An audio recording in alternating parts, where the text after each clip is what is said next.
Vineyard Spring 2023 update. So all the vines are awake.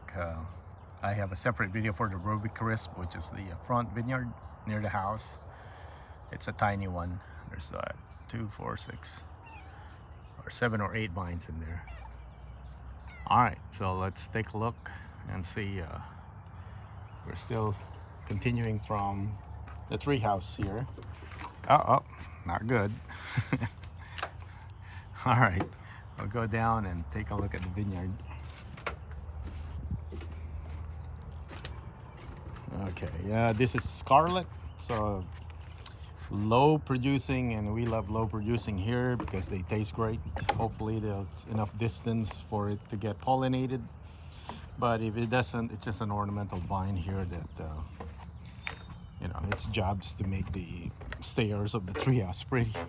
But bonus if we get some fruit. Behind us, there's also a southern home, which is self-fertile.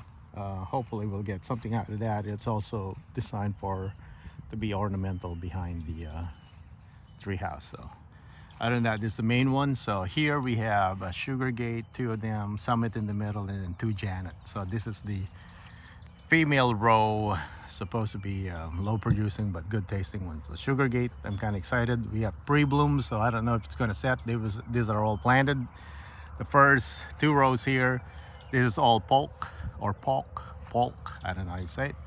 I would say polk, like caulk, or polk.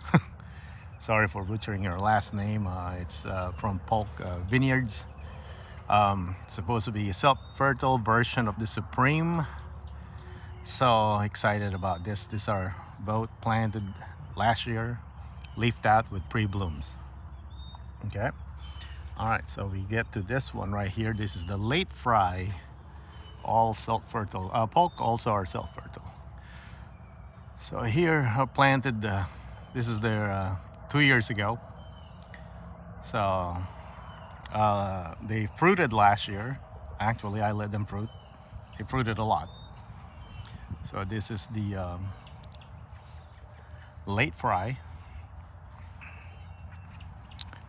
All right, and then here a mixed bag of our first kind of row: Southland, Black Beauty, Noble, Black Beauty, and Carlos. This one we have Noble, Pineapple, Jumbo, because I didn't know what it tastes like. People told me it's just sweet, not a lot of flavor. I truly believe that, but it was our first 2 rows. I didn't care what I put. In the very back are Darlene. Those taste great, low producing. One of our best tasting one, Darlene. So, all right, so what are we now? 1, 2, 3, 4, 5. So this is the 6th row. So these are Noble, Coward, Eisen, Supreme, and then Hall. Hall is tiny. I just got it this year from Eisen. There used to be Black Beauty and Supreme in there. It didn't make. Supreme are kind of iffy, but they taste great. Okay. First, so the 7th row. So we have Supreme,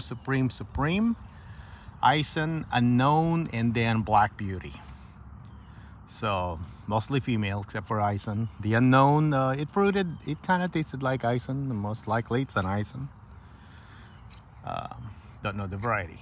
This one, late fry. And then there's 2 after that, supposed to be Lane, but they're not. They were mislabeled late fry. They taste exactly like this late fries here. So yeah, they're supposed to be black. They turn out bronze.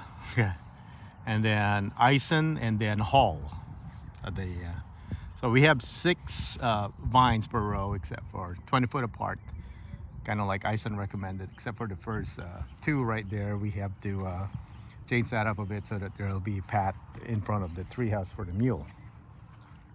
And then our last row right here, 9th row, is Carlos Black Fry, Carlos black fried, and jumbo. So there's a jumbo in there, so it's on sale. It's more like it's the decoy sacrificial vine for all the critters to eat first.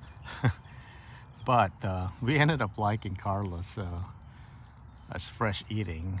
We didn't try it until it became so ripe, because all I heard it's meant for wine, so we didn't want to try it when there's nothing else to eat. It was really ripe, man. It was actually pretty good.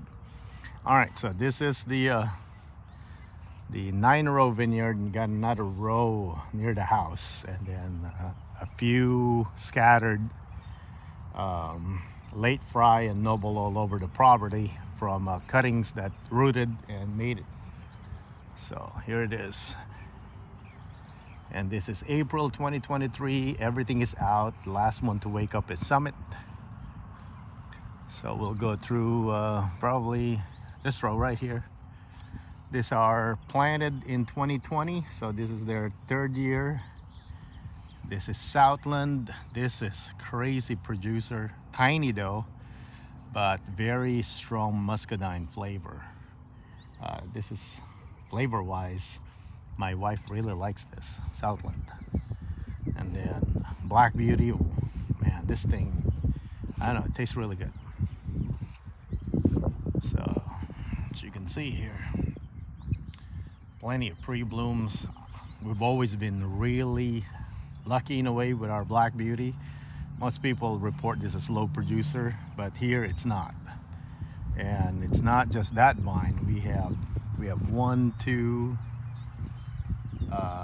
like 1, 2, 3. Yeah, we have 3 Black Beauties, and they all taste the same. So I could tell you that they're from Isons, and they're heavy producers. Lots and lots of fruit. Okay, so going down here, that's Black Beauty right here. So I pruned this also. I took out a lot of the spurs. So you can see I kind of space them out so that it won't produce as much as before, so that I'm hoping the flavor would even get better.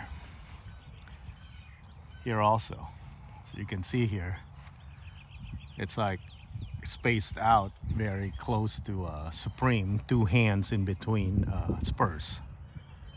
So usually, you know, this one is properly spaced. It's like 1 hand between that one in a way, but a lot of it I took out, so I spread it out. And this is Carlos right here. Okay, go around so we can end the video right here. And this is Darlene, and not a lot of fruit last year, typical of what they say about Darlene. So, well, that's what they say with Black Beauty too, but this one is for sure low producer, but man, it tastes good flavor wise. Sweet, and it's definitely a lot of muscadine flavor, but it tastes good. I have 2 Darlenes, and they're surrounded by Carlos and Ison. So they have plenty of pollinators, so that's not the thing. The other thing that I heard from, I think it was Paul's 5e that said it, that maybe run a self-fertile along with the low producing Darlene, and then so I might do that. I have enough cuttings, I mean rootings from self-fertile, so maybe put a hole in here, and that way you know, we can rule out pollination issues and whatnot. Hey, Natso is just following me. All the other 8 cats are most likely inside the house, sleeping, eating. But I'm gonna just back away here so you guys have an idea on the vineyard. I know, Natso, don't trip me. And there's girl in the treehouse. I could see her move. And that's our spring update. Now I'll come back here maybe end of spring to see what it looks like then, and any of the pre-blooms made it. Thanks for watching.